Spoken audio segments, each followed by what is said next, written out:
Ayan na, luto na.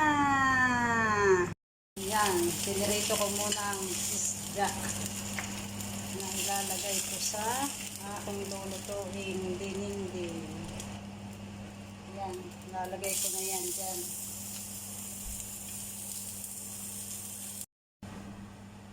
Lagay ko na ang tubig. Lagay ko na din itong kamatis. Yan. Tapos, lalagay natin ang bagoong. Bagoong.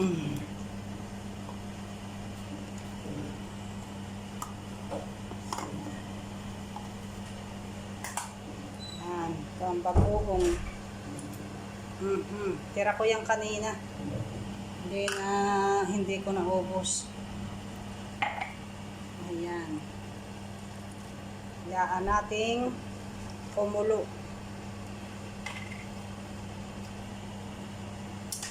Ayan. Kukuluin natin. Aking sasahog ng talong. Ayan, nakulo na. Nilagay ko na yung siling verde. Lagay ko na din yung talong. Ayan.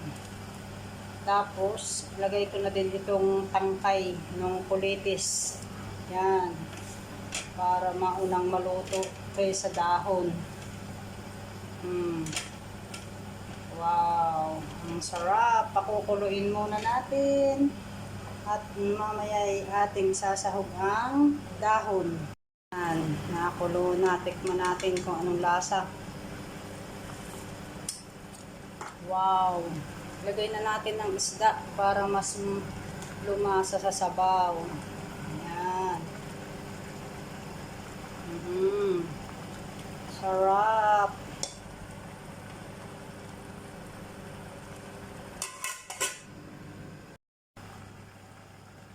Wow. Sarap. Sahog na natin ang dahon ng kulitis. Wow. See?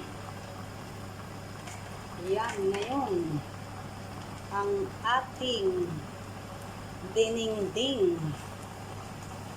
Ang dininding natin ay napakasarap. Nasa na yung fish? Baka yan ay madurog. Unting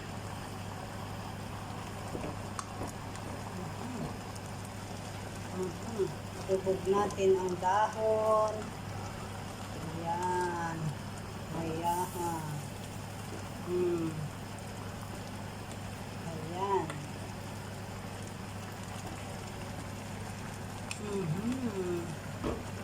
Ang sarap ng dininding. Ayan.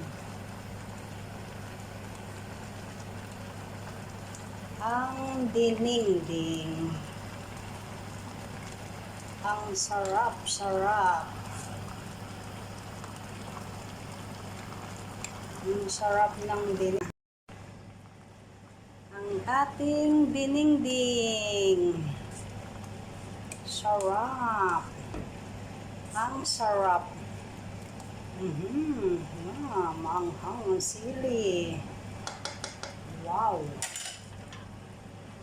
So, let's eat!